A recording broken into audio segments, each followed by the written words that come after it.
Self-sufficiency. We use the word as if the concept was obvious. But once you actually trace the dependencies in a real system, the definition quietly collapses. That's right. But we're getting there. It's a process. Yes. So, we get back to what do we mean by self-sufficiency? Well, like we were saying, I think on one end of the spectrum, it's the settlement has to be able to survive completely on its own using a specified source of resources, right? Like if you really want to be self-sufficient, you have everything you need in your immediate area to survive. Yes. That would be In like the the most hardcore version of it. Like your settlement within a 15-mile radius has everything it will ever need to survive. within it has everything or can extract uh, from the environment Yes, everything. And right. what the environment might mean a 15-mile radius, but then again, sunlight is okay, it is within the light hits a 15 within the 15 That's mile right. radius. Yes. Right. I mean, you can define the radius, but I think the most restrictive view would be something that is very easily accessible, right? So it might Yeah. even be less than that. It might be a 1 mile radius or whatever. Because, Oh, on the moon, it's kind of hard to go get stuff. yeah. Yeah, well, it could include go something where you have the capability to go get it. True, but now you're expanding that self-sufficiency a little bit, right? No, It's no, no, I'm not. I'm not expanding the concept of self-sufficiency. I'm expanding the colony to include the mind. okay, but the mine has to be within a Accessible. reasonable distance. If your settlement is at the equator and your mine is at the pole, Then self-sufficiency is getting stretched a bit there because yes. Well, so self. You could mean by self. You could mean by the inhabitant of the settlement. So if you have resources to go get stuff from Jupiter, then okay, you are self-sufficient because you can go get stuff you need from Jupiter. But that is not a small-scale settlement. no, and the people that are at Jupiter probably don't consider themselves part of your lunar settlement at this point. I mean, Yeah. at some point, your resource extraction site, if it's far enough away, is going to be its own settlement. And now you have trade. Yes, And I agree. trade is an expansion of self-sufficiency, right? I think it's Yeah. okay to say that the settlement is self-sufficient because it relies on trade. Yeah, then it's not self-sufficient because Well, trade is not self. I agree. it expands the definition of self-sufficient. Because on one end, Or of the settlement. I mean, Earth as such is self-sufficient if we count sunlight as a resource available. sure, While that doesn't mean that the United States is self-sufficient, or Sweden, or China for that matter, or right, even Taiwan. right. So you have to expand. You, it gets tricky, right? I mean, theoretically, if it has to involve any kind of trade, it is ceases to be self-sufficient. If it is trading in critical resources for survival, then it's Yes, just not self-sufficient. yes, I think exactly. I think where self-sufficient is a bit flexible is either your settlement has everything it needs within a very short, small, specified area, or some people claim that if you have a large enough supply on hand, then you are self-sufficient, and that for a specified period of time. Yeah, yes.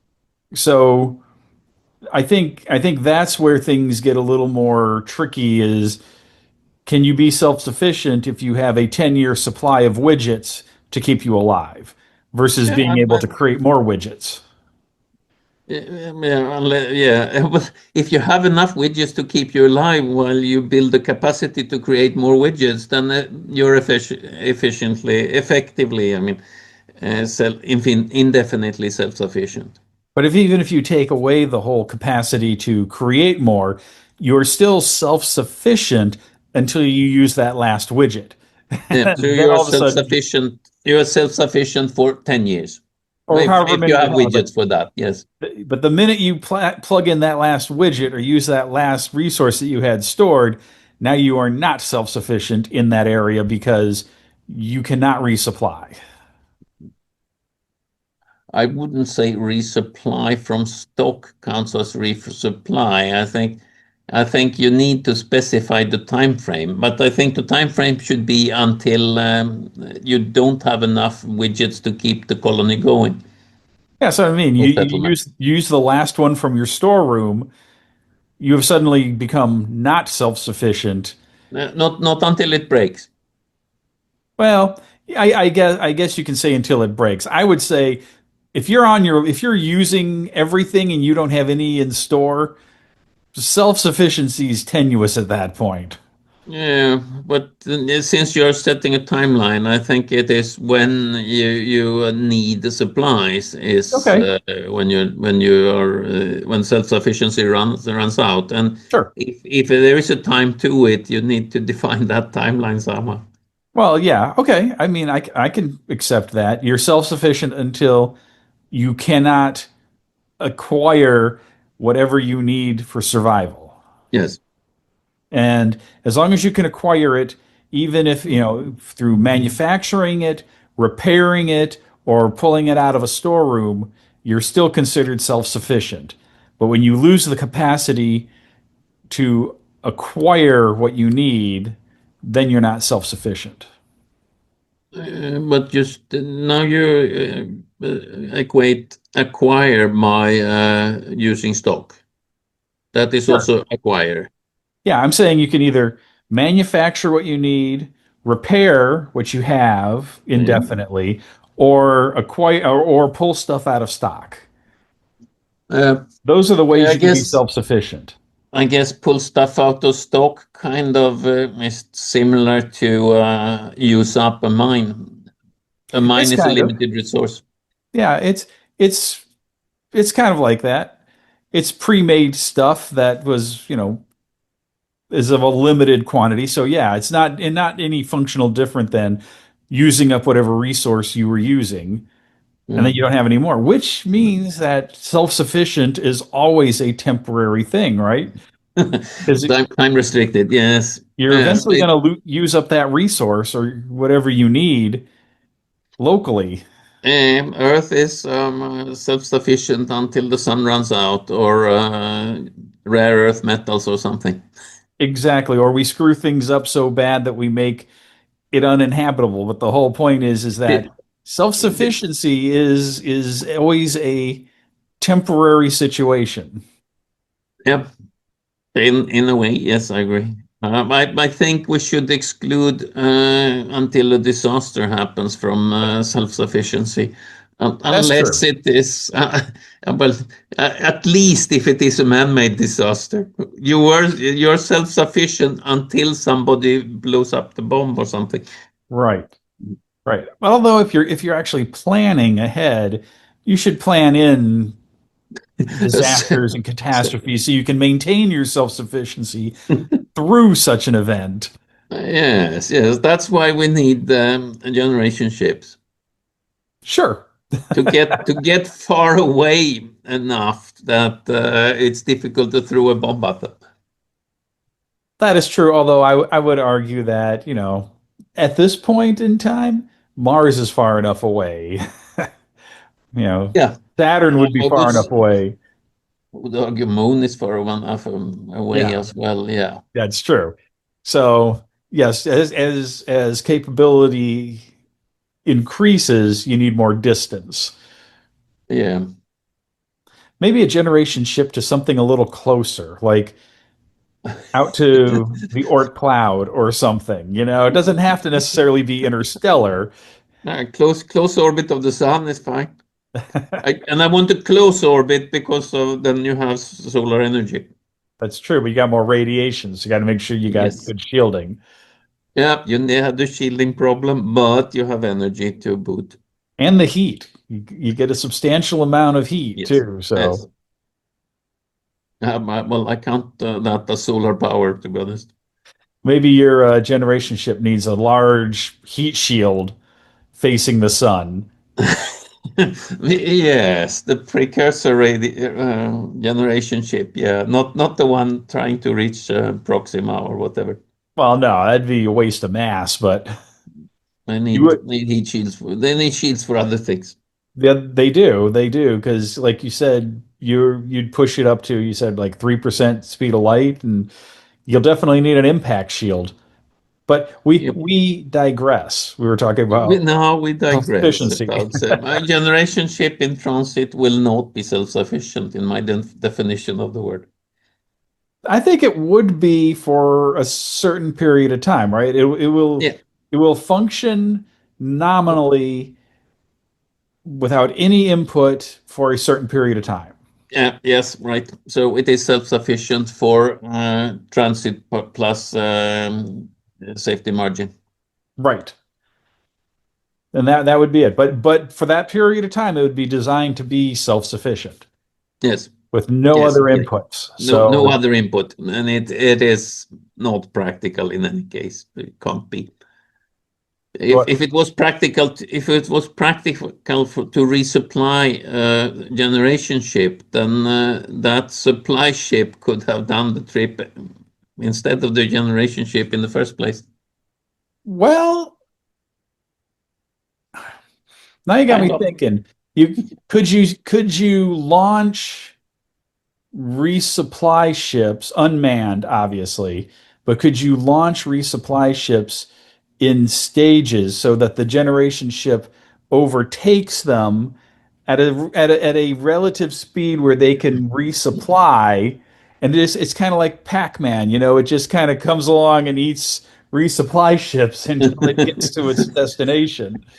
I like the idea. I doubt it's practical because of the velocity difference. You will have a severe impact, and if it is then again, if it is an impact from the front when you would like to decelerate anyway, then yeah, it's fine. And Maybe. it should be impacting from the rear as long as you want to accelerate. Yeah, okay. I don't know. I mean, do you remember the old Orion ship design where they threw nukes out the back and used the Uh, explosion on a pusher plate to yes, push yes. it forward? Well, Uh, theoretically, you could do the same thing, only you're having impacts on a pusher plate. yes. I don't know. Yes, Again, yes. And then you turn around and they start catching the ones that you sent out generations earlier at slower speed. yeah, maybe I don't know. I'm just saying. But I'll add a calculation on that to my spreadsheet. I think possible way for I don't think it's a way to get a large part of the acceleration, but yeah, uh, it might put mass on the right side of the balance. So instead of uh, having to be you still have to accelerate it. It's just that you can do it earlier and with the different means, probably. I don't know. I mean, if you can do a resupply, then you don't need to launch as much mass, which means your ship is, easier Yeah, to accelerate and decelerate. yeah, but you would still need to launch the resupply. So the rocket equation doesn't care really if how big the ship is. It's velocities.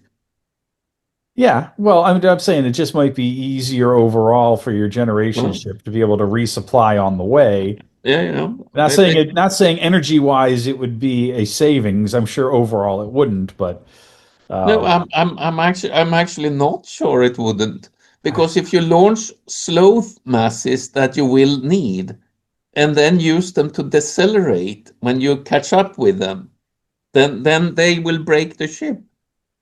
Break as in slow down, not as in destroy. chatter. Yeah. Uh, yeah. Again, we're off topic, but Sort of. sort We're of, still yeah. we're still in space anyway. But yeah, so self-sufficiency, it depends. Yeah, It some say that if you earn enough money, you can buy anything, so you're self-sufficient. right.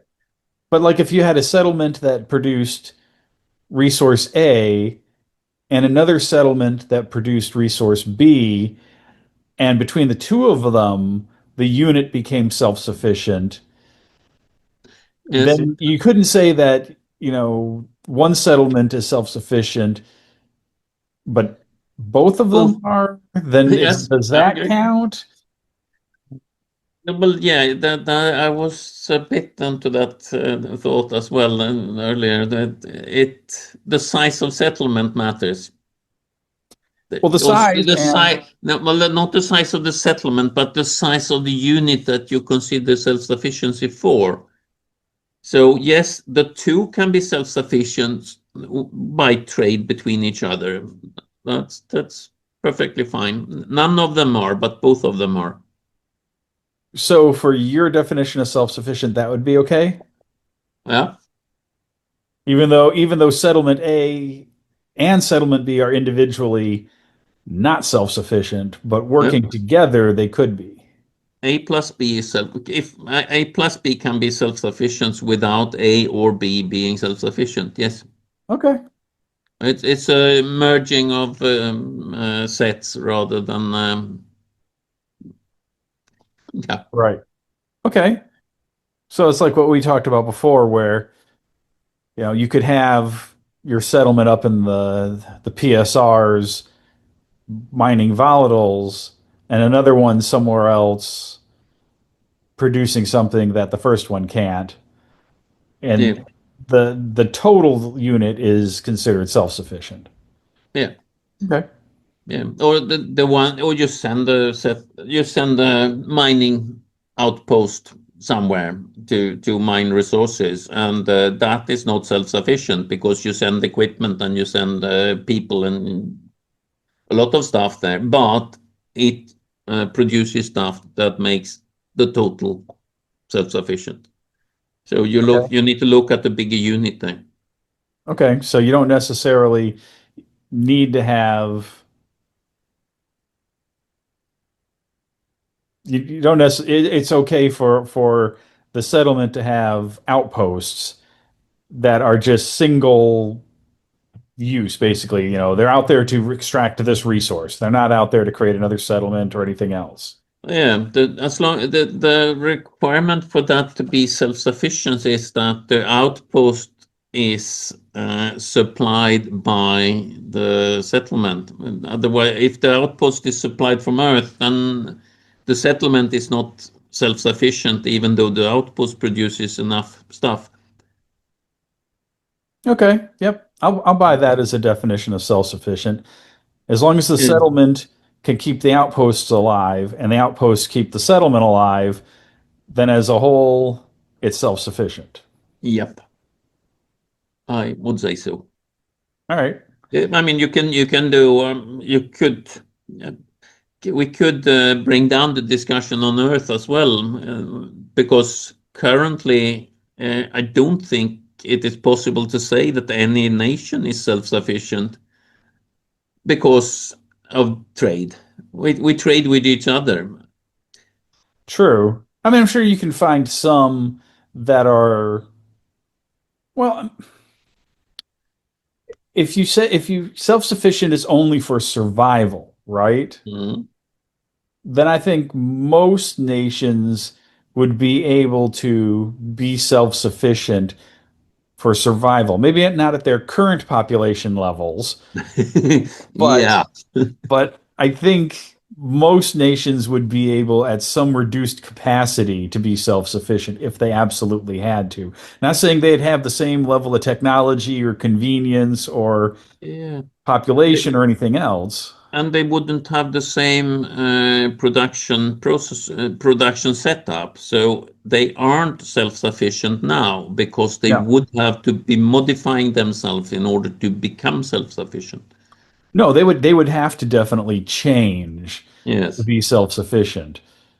But yeah, the current thing, very few places would be considered self-sufficient unless they are already pretty isolated. Which I don't think, I don't know of an example of a nation that is sufficiently self-sufficient in that way. Well, how about like North Korea, right? No, very few countries trade with North Korea. Maybe. I I don't don't know, know. but I'm just saying, and I'm thinking some of the very smaller countries, maybe out in the South Pacific or something Think like that, may not be doing a whole lot of trading for survival stuff.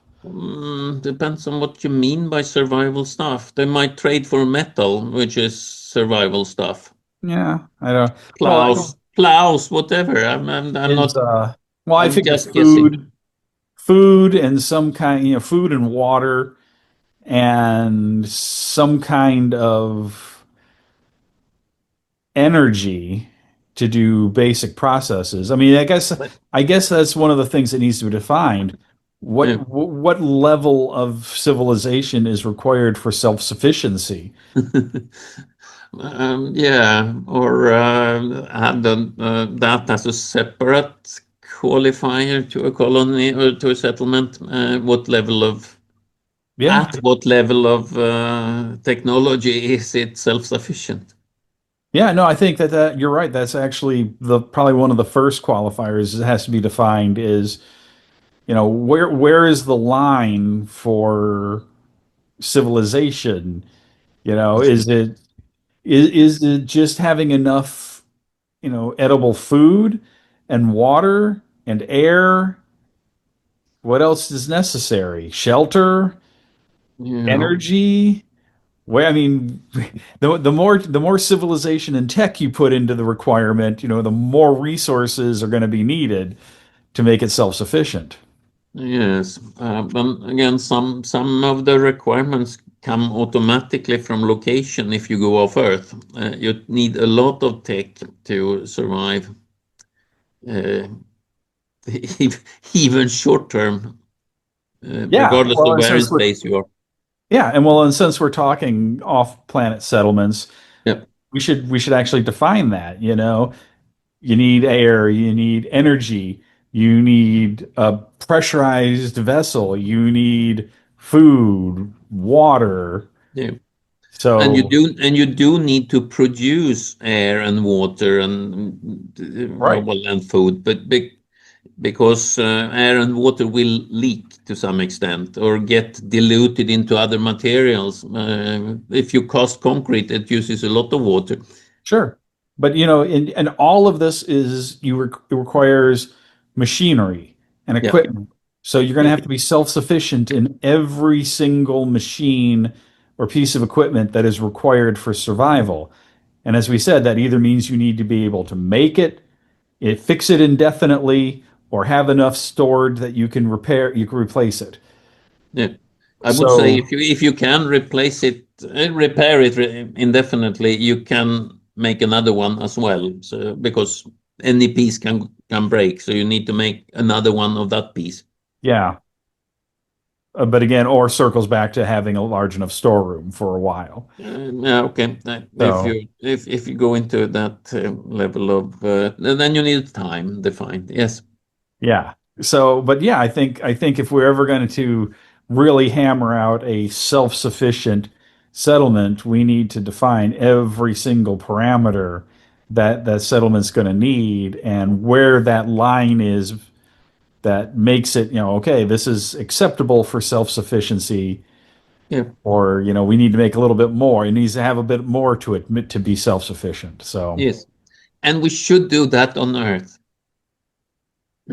it would be better to do it on Earth, but I would argue Much cheaper to do it on Earth than to do the first self-sufficient settlement of we Earth. we should have that discussion, because you and I disagree on this, because I agree that it would be safer and cheaper to hammer out all of this stuff on Earth.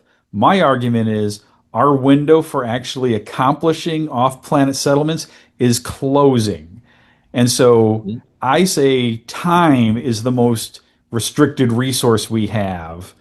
And it's better to, quote, throw the pasta against the wall and see what sticks than try to hammer it all out on Earth before we go. Yeah, no, no, I'm not. Yes, I think we are in agreement there, actually. I'm not saying we should hammer everything out before you go, because if we had followed that philosophy, nobody would have left home anyway. So everybody would have died from starvation because we haven't cleaned our home. Yeah, well, I mean, humans typically did not figure shit out and then go to the frontier. Uh, They went to the frontier and either figured it out or died. So, Or they went to the frontier and found out the problems, and somebody at home heard about it, solved the problem, and went to the frontier and survived. yeah, after the first group died because they didn't figure it out. Yes. Yes. We should have another video on that, whether we should be taking our time and being a little more cautious, or if we should be racing as fast as we can and accept the risks. Yeah, my standpoint there is we should do both. There's plenty of humans on Earth. There is not a lack of people to do stuff. No, but there is a lack of willpower to do things in space. Yes, no, well, So, or money, depending on how you see it. But yes, well, I'm not sure money is a limiting thing. I mean, we humans manage to do very big, very expensive things all the time on Earth. It's a yes, matter of, are you going to make a profit on it or not? So that's where it always yeah, comes back to with space. profited money in my books. Yeah, but you got to have a reason to do it. Yes. If somebody had a reason to do it, they would find the money. If enough people have reasons to do it, they would find the money. Yeah. I mean, I want to go to the moon, but I don't find enough money for that. Well, now we just got to find, a couple billion more people who want to go, and I have plenty of money. Yeah, yeah. I think the problem is we need to find a couple of million people who want somebody to go, and then we send that somebody, or preferably more than one, because that's not self-sustainable. Right. But again, that would also be another good video we should do. How can we fund this? Using Yes. some maybe out of the box ideas, because waiting for government and or industry to do it, I don't think is going to happen. I don't think waiting is going to solve the problem, no. No. If we do not define self-sufficiency properly and in context, any space settlement plans will rest on a conceptual gap.